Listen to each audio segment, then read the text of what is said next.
Bonjour à tous et bienvenue sur ma chaîne YouTube. Vous verrez dans cette vidéo comment accéder au ventilateur de refroidissement de la batterie hybride.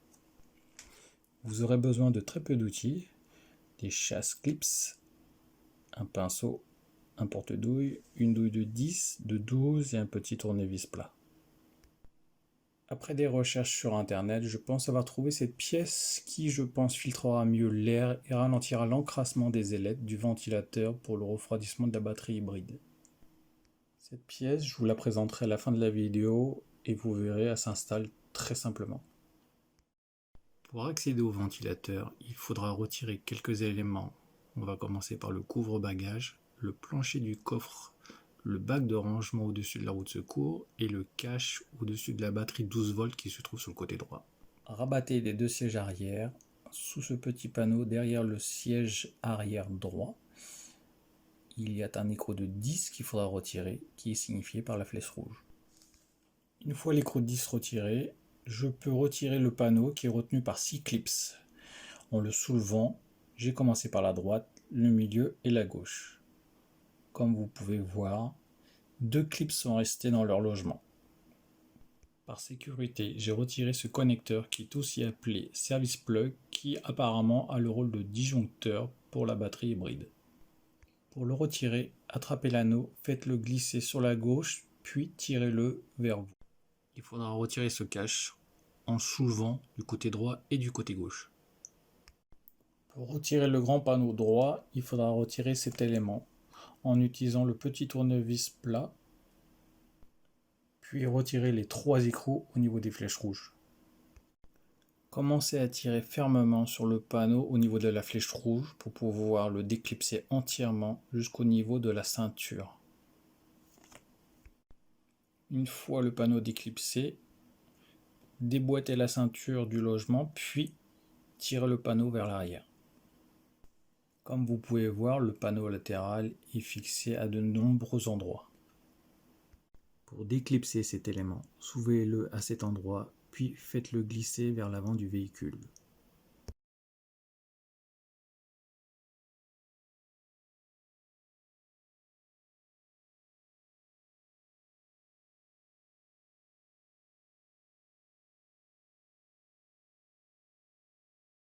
Pour retirer le cache qui se trouve au-dessus du ventilateur qui est maintenu par 2 clips, il faut tout simplement le tirer vers le haut. Pour pouvoir démonter cet élément avec la grille d'entrée d'air, il y a à sa base un écrou de 12. Après avoir retiré l'écrou, il suffira de tirer le panneau vers le haut. Pour démonter ce conduit qui se trouve derrière la grille d'entrée d'air et qui va au ventilateur, il faudra retirer 2 clips. Apparemment, il y a une pince spéciale et j'ai pu le faire avec mon petit tournevis plat. Accès maintenant au ventilateur de la batterie hybride. Et comme on peut voir, c'est bien sale. Donc pour le démonter, 3 boulons de 10. Le plus chiant, c'est les clips noirs. Voilà. Celui-là, je l'ai libéré pour avoir un peu plus de mou pour le câble. Il y en a un autre là, donc le câble est assez tendu. Et ces clips, ils ont tendance à se casser. Donc j'ai trouvé une petite astuce sympa. J'en ai donc monté un, parce que là j'avais la visibilité derrière. En fait, ça fait des petits crans sur les côtés, quoi, aux extrémités. J'ai pris une douille de 12. Bon, là, j'ai pas utilisé la douille de 12, mais c'était pour voir si ça passait. Et là, ça enfonce les dents. Donc, j'ai fait la même chose là. Sur ce clips là, j'ai eu la place pour le placer en dessous. Hop, et c'est sorti facilement sans l'abîmer. Voilà. Ceci est la vue de l'autre côté du ventilateur, donc il faut débrancher la prise et la déclipser de son support. Le câble est aussi maintenu par un clips, il faut bien sûr le retirer. Donc maintenant le ventilateur démonté, on voit bien que les ailettes sont bien très sales. J'ai vu sur une autre vidéo américaine, il y a des cheveux au fond, pris dans le centre, dans l'axe. Donc ne pas nettoyer avec une grosse souffleuse qui fera tourner le moteur trop vite et qui pourrait apparemment abîmer le moteur. Donc on va y aller tout doucement à la brosse une vieille brosse à dents, en faisant attention de ne pas appuyer trop fort sur les ailettes pour pas les casser. Et après donner un petit coup de soufflette, tout en tenant le ventilateur pour pas qu'il tourne, pour retirer le reste de la poussière. Et voilà. Bon, effectivement, avec une brosse à dents, on sent que les ailettes en plastique sont très fines et quand même faire attention de ne pas les casser. Et on voit bien quand même, il y a une différence aux endroits où ça a été frotté. Allez. Bon, ben voilà le résultat.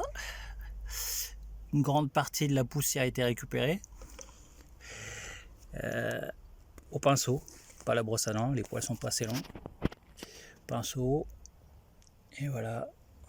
Voilà ce que ça donne après 10-15 minutes de nettoyage. Un bon coup de soufflette. Au fond, il y avait pas mal de cheveux. Voilà. Voilà. Peut-être rajouter un petit filtre à l'entrée de l'entrée d'air. À voir. Sous le moteur, bah, un petit coup d'aspirateur. Et hop, on remonte.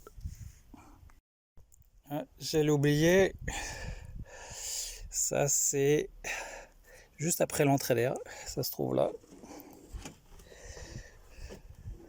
Connecté au moteur, bah, un petit nettoyage s'impose aussi. Bon, je viens de démonter la sortie d'air qui est relativement propre à l'intérieur. Je vais nettoyer en dessous, tenu par des clips comme ça. Il y a une pince spéciale pour le retirer, mais je ne l'ai pas. Mais en faisant doucement avec un tournevis plat en dessous, en prenant appui, ça passe. Pour le remontage, vous faites tout dans le sens inverse. Voilà. Dans les commentaires, vous allez dire, mais où est l'objet mystère? Je vous présente l'objet mystère qui a la référence G92DH-47010.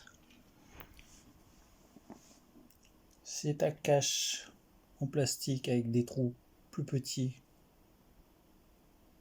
qui va se clipser sur l'entrée d'air. Je l'ai acheté chez Pacemaker, un garage qui se trouve à Champagne-sur-Oise, pour la somme de 15 €.